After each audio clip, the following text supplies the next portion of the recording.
Hello, once again, thanks for joining me. We're continuing with Planetary. This one is special to me because this is an issue I've never had until just now. If you watched my videos on issues 1 and 2, I talk about how Planetary is one of my favorite comic series ever. There's an argument to be made. It's my favorite comic series ever. If you were to break it down into categories, I mean, like, this is one that... It's like when Planetary was created, it was all new characters. I mean, it's set in the Wildstorm universe, but you never see anybody from Wildstorm, really. It's really kind of... I think it's just a way for them to kind of trick people into thinking it might have something to do with, like, the Wildstorm, Wildcats, Gen 13 universe. But I don't think any of them ever show up. And it's not necessary. It's an entirely new series with new characters doing new things. And so in that respect... it's my favorite comic that's a brand new bunch of characters introduced, and I got to read it from issue 1 all the way up through, I think it's 26, maybe 27 that the series goes for. Not based on anything old. So, and it was my first introduction to John Cassaday as an artist, and Warren Ellis. I had been reading his Authority stuff, his Stormwatch stuff, and he became one of my favorite writers. But somehow... I always missed issue 3. It never was in my hands. I never saw it. And it wasn't until I started doing this channel that I started, like, wanted to review comics. And I'm going to do Planetary, but I've never, ever seen issue 3. I have no idea what happens in that book. So, once again, I've mentioned how I hit up this Facebook page where people have comics, like a comic swap. And instead of looking at books that people were putting out there to sell, I just put up a question. Does anybody have a copy of Planetary issue 3 to part with? And interestingly enough, within just a couple hours, I got a reply, and within a couple of days, I had it in my hands. So I got to read this issue for the first time, and it's really neat to get the missing piece to the puzzle to this entire story that I've never got to see. Now, it's by no means a critical piece that explains everything and suddenly this thing I didn't understand now makes sense. It's, it's way early in the run. Having read it, I'm not sure exactly where and how the story points in this thing are connected to everything else. The basic premise of Planetary is that there are these 3 characters, part of this organization called Planetary, and they investigate weird, unknown stuff in the world. Like in issue 1, they went and visited basically Monster Island, where Godzilla and King Ghidorah and all those monsters lived. Or no, that was issue 2. I apologize. In issue 1, they got together for the first time and went and investigated and found this. Found out the history of all these ancient analogs of pulp heroes from the 30s and 40s and in our fiction, and these are alternate versions of these characters, and how they were adventurers and heroes that no one ever knew about. And I don't need to explain it. The point is that there's only been 2 issues, and so this is another investigation of the team into some unknown weird shit. I just don't think that it has a big connection to everything else that goes on through the series. Exactly. Not a huge connection. It's not critical. Having read this now, I'm so glad to have had it, but I didn't miss anything that really was critical to the overall story. Anyway, let's get the hell into it. Warren Ellis, writer, hell yeah. John Cassaday, artist, hell yeah. Laura Dupuy, color. So it starts out, a bullet casing dropping on the floor, and then a dead woman drops to the ground. Looks like she's been shot in the eye. You got this asshole here, and he just says, money to make, drugs to take, whores to kill. Hong Kong is so kind to me. And the title of the story is Dead Gunfighters, which I think is a great title. So this guy just shot, presumably, a prostitute, right? Then it cuts to an overhead shot. There's 2 cars, 8 guys. And he's saying that a guy has a shipment coming in. I want to taste. This guy always has a better class of bitches, more respectful. So it shows another shot of the dead girl, and then the bad guys, these criminal scum, jump in a car and race down the quiet street. Suddenly we see this hand holding a badge, like a police badge. It's kind of colored extremely differently, kind of ghostly. I mean, let's not hide it. It's a ghost. This whole story is based on the premise of dead ghost cops. So the cops, the bad guys in the cars go flying down the street, and we see this incredibly awesome image. I don't know how they do this. I feel like John Cassidy probably drew the background separately and then did this painted version of this character. When I say painted, I mean like it looks kind of watercolor when you see it up close. Whatever it is, however they do it, the way they have them faded out, it looks like it's on a different plane of existence because of the coloring, the way it's rendered. It's very different from the rest of it. So every time you see this ghost cop, he's standing there holding his badge, pointing his gun, yells police. The cars are flying down the road, and this guy's like, nah, I can't see a thing. I'm speeding up. Hope there's no one in the way. The other guy chuckles, says, self-righteous cop just like him stopped me killing my mother last week. So I'm guessing they do see this guy. And so they keep flying down the road at the ghost cop. So it looks like he's putting his badge away and reaching in his pocket for something else. Now this comes up to one of the coolest action scenes I've ever seen rendered in a comic. I've talked about this often. I love how Warren Ellis does not litter the visuals with unnecessary text boxes telling you shit you don't need to know. He trusts his artist to just visually show what's happening. And you're still the writer. You're still dictating what's happening. We're just not reading your actual physical words. I've said this a lot. You can still be a writer and not write words for us to read beyond the dialogue spoken. Anyway, ghost cop got both guns sticking out. The guy driving the car is flying down the road. He says, I've got to find a prostitute after this. So then the car runs into ghost cop, right? Doesn't affect ghost cop. But then Ghost Cop's got his guns, and then I don't know if this is a specific, like this is done intentionally, I'm guessing, because everything with color is done intentionally. But Ghost Cop is kind of a faded gray, but then the muzzle flash from his gun is very much like a fiery, bright color. So this is the shot that I was talking about that's just crazy, incredibly cool. It's got to be so hard to come up how to do this. I wonder if this is Warren Ellis writing it out or John Cassidy did it or a combination of both. But as the car passes through the ghost cop, 2 shots fired, kills the front 2 people in the front of the car. And then as the car keeps traversing past, the cop shot the 2 guys in the front, then he crosses his gun side to side, boom, and kills the 2 guys in the back seat. So ba-boom, ba-boom, and everyone in that car is dead, and the car passes him and careens off into like a light pole, crashes, explodes. So this entire scene happened in the span of less than a second, right? So pa-pow, pa-pow, they're dead, just like that. This would be so fucking awesome. This feels like them trying to do like a Matrix kind of thing. A bullet time. Hell, this could be Neo just as a ghost right here. Really cool. Crashes the car. So now there's the other car traveling down the road at them. The scumball bad guy at the beginning, because you can tell he's got this fucked up eyeball, which was shown, here on the first page. This is him. He's screaming, no, no, no. So he angles the car to go around the ghost cop. Low angle as ghost cop fires his guns again. Muzzle flash, hits the car. Pow, pow, pow, pow, smacks into it. Ghost cop comes running. Looks like the guys in the backseat get their freaking brains blown out. The guy that was sitting next to the driver, he's slumped over. So the driver, the last remaining guy alive, he's like, I'm not scared, I'm not scared. Never seen so much blood. He just keeps driving, just like he just sped past him and keeps going down the road. Ghost cop carefully points his gun. His eyes are glowing with the same kind of fire from his gun. Loved this. Again, this is that bullet time shit. There's the gun. Looks like a classic, like the shadows, like nickel-plated 45s and shit. Really cool. The ejected shell casing comes out. I mean, it's like, is it a ghost shell casing? It's a ghost. It's a comic book. It doesn't need to make sense.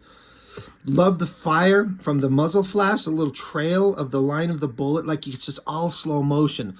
Just imagine this in the Matrix, just boom, taking off. So freaking good. Colors are great. John Cassidy's storytelling is on point. The guy's flying down the road. Here comes that flaming bullet from hell. The bullet comes along past him, makes a hard right angle, turns to the side, and just travels right through the guy's head, blows it up, fire, the car crashes, explodes. Then you see the ghost cop just standing there, putting his guns away, and then he fades away, just gone. And now it's just civilians out there looking around. And here's the Planetary team, Elijah Snow, Jaquita Wagner, and the drummer. And they're like, Jesus Christ, did you just see that? Like, holy shit, that was a real fucking ghost. What a great opening. This is so cool. Like, imagine this opening in, like, this is like a TV show, and all this action happened, the ghost fades away, and then there's our team. They're like, did you just see that shit? So then it cuts to a Planetary office. Now, they're in Hong Kong. And there's this person who works in this local Hong Kong Planetary office. She's like, I can't believe you guys are actually here. I've been in this office 6 years and no one from the field team has ever actually showed up here. So it's just kind of weird. And so Jaquita's like, 6 years? She's like, yeah, when I started here 6 years ago. And Snow, he's like, I thought you said Planetary was only 4 years old. That's information I didn't know. I didn't know that in the lore of the Planetary series that the organization itself was only 4 years old, as far as Jaquita knows. I didn't know that. That's news to me. So this is some of that information that got filled in for me. And Jaquita's like, I know. I never met anyone who's admitted to being part of Planetary for longer than 4. So anyway, the girl's like, so you saw the ghost cop? And they're like, yep, we sure did. So tell us the story. So this girl's like, well, there's no real story. It's just that people in the know, if you know what I mean, have always understood that they're to be the ghost of a betrayed cop in Hong Kong. And he remains here to take vengeance until such time as another cop is betrayed and murdered. It's a fairy tale for the weird, you know. So it's like a fairy tale, like she just said. It's a old wives' tale, but it's like, I don't know. I think we know exactly what this is. It's because it's not a story. It's real. So they're like, do we know who this is? She's like, yeah, I think we know who it is. Do you want to see where he died? And Snow's like, yeah, we should have done that first. This is funny because I turned the page and there's a crashed car. For half a second when I first read this, I'm like, is this the scene? Oh, no, this is an ad for a fucking video game. Anyway, so they go to this quiet part of some part of the city. And the girl that's, you know, from Hong Kong here, she's like, this is it. Rumor has it 2 other cops died here and came back. And so Jaquita's looking at Drummer. Now, for those who don't know, if you haven't watched any of my videos on Planetary before, Drummer's this guy that he's kind of like the magician of the group. But magic in the Planetary world is different. It's like, it's just different information and how you can access that information. He describes it as like, if you play a video game, there's rules and things that you can't break, but you can enter cheat codes and alter the rules of the universe of the video game, right? He's like, magic is the cheat codes of the world. You can alter reality by entering the right code. So that's what Drummer is. And he's sensing information. There's information here, a signal. And so the girl continues kind of explain that there was just some mobsters that were blackmailing a guy, and so they ended up killing someone. So she's kind of explaining that. Meanwhile, the drummer's over here, and he's like, Jaquita, I've got some kind of junction box here. Several information flows meeting, but nothing solid. I need a bit of kinetic energy here. So again, Drummer's out here just kind of feeling around, feeling the energies around him, and he can sense that there's certain information converging in this one spot. But he's like, I need some kinetic energy, some real physical vibrations and movement and energy. So he tells her to come over here and start stomping on the ground. So she starts, you know, pounding on the ground, creating vibrations and waves and kinetic energy, and it starts manifesting into something that only he can see. So Jaquita's like, what the fuck good is this? He's like, just keep it up. He's like, that's it. That I'm getting something. This is old information. It's in a machine, but I can't make out what kind of, And so he says literally, and Snow's like, what have you done, you little bastard? And so Drummer is running. He's like, maybe we can all stand back a minute. Before I go on, I kind of skipped over the part inadvertently where the girl is talking about how this is where our dead cop comes in. Detective Shek Chiwai, I'm sorry, I don't know how to pronounce these names. Him and his partner, Mock, M-O-K. Chiwai is very good. Within 2 weeks, he's nailed the entire structure of the crime from the hired hands to the middleman, to the man who gave the order. And then basically there's 2 cops, and one of them's a good man, and he shut down all these guys, but then his partner betrayed him, though I think I might have spoiled it. We don't find out his partner betrayed him till later. But the good cop was basically the mobsters, the triads, caught up to the good cop and executed him right here on the street. This cop was betrayed. So while she's explaining that story, Drum's getting the energy. He's detecting whatever the hell's going on. Something's happening. And then boom, look at this giant thing. I love that it's just a giant splash page. Silent, no words, no sound effects, thank Christ. We don't need a giant faboosh. We don't need to see that. We don't need to read that. It's just a giant, beautiful splash page of this weird, otherworldly, what in the fuck is this thing? John Cassidy's design sense is impeccable. I do not know how he comes up with these things. If Ellis described it in extreme detail or just said, make some giant device full of the souls of ghosts. What the hell do you make that look like? It's so weird. And the coloring is amazing. Fantastic, on point. Such a weird thing. So Drummer's like, well, now there's your actual mystery archaeology. And Snow's like, yeah, figure. Drums is like, well, we made something old and big and weird jump out of the ground. What's your goddamn definition? Snow's like, what the hell is it? Drum says, it's like a big stack of hard drives. It's a huge information repository. Now, if you're asking what kind of information, I've got no idea. So Snow's like, God damn it, I wish you could give me some actual answers. You whiz kids, like, tell me what this is. And then a voice from off to the side says to Snow, so he could hear, all of them hear it. He says, it's God. And it's the ghost cop just emerging from the ether right here in the side. He says, it's the only word for it that fits. It's unimaginably huge, and it's an object with more than 100,000 different angles. So Drums gets excited. He's like, 196,833 maybe, which is the size of the interdimensional snowflake of the multiverse that we were introduced to in issue 1, which is a major point of the entire story. So Snow's like, shut up, Drummer. So Chiquita's like, who killed you? Ghost Cop says, a man called Tony and my partner. The terrible thing is, my partner didn't betray me for money or drugs or power. He killed me just because he really didn't like me. The Ghost Cop continues, I killed Tony earlier tonight. That's what I was brought back for, vengeance, and not just for me, for all of us. The Ghost Cop continues, I only ever wanted to be a policeman, to see that the right thing was done, to make sure the bad people could never hurt the good people again. And then the ghost kind of looks and he kind of smiles. He says, it's funny, I wasn't expecting to ever have a conversation again. He says, please, my name is Shek Chai Wai, and there's someone I left behind, a woman. Please tell her, make the most of these days. I've seen what happens when we die. Tell her it doesn't get any better than this. After this, there's nothing. Do you see? There's no sin. There's no hell for our bastards to burn in. No great punishment in the next life for the killers and rapists. That's why I was brought back. They need to be cut out of the world now. This time is all we have. We can't allow anyone to take it from us. And no one understands that better than a betrayed cop executed in Hong Kong. So it's a really interesting kind of concept he's saying. He's basically saying, as far as he can tell, a ghost who's just like residual information, magic, sure. He's like, there's no afterlife there's no punishment. It's not like these people that are bad, we can take solace that they go to hell. They face God's wrath. They suffer in eternity with Satan. There's none of that. They don't have to suffer. You just stop existing, I guess.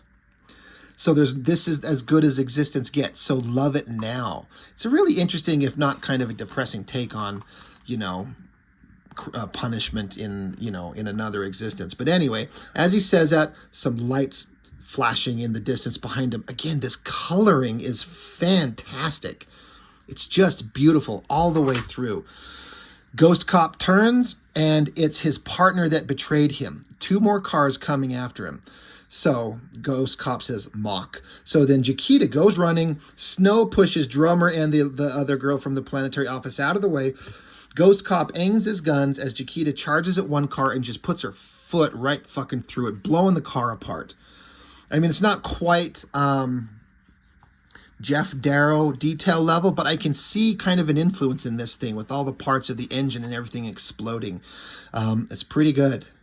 Chiquita smashes that car, stops everyone in that vehicle. The other car comes speeding around. Ghost Cop just opens up with his guns, riddles it with bullets, flattens a tire. There's blood leaching out of it. Chiquita's got this one guy. She says, now tell me what your damn problem is, or else I'm going to find a very small hole and reenact your birth. Yeah, you don't want to mess with Chiquita Wagner. Meanwhile, Chiquita's got this guy, but then Ghost Cop puts the gun to his head. And Ghost Cop says, his damn problem is he killed me, but his friends are telling him I've been seen on the street corner many times since.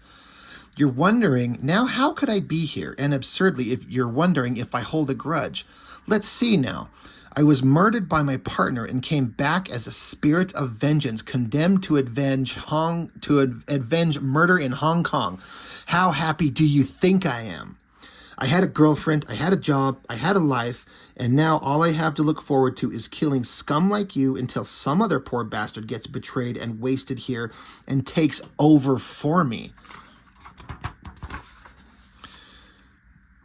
Why are you so scared, Monk? This is old Chai Wai. Chai Wai never shot an unarmed man, never put bullets in a criminal's back.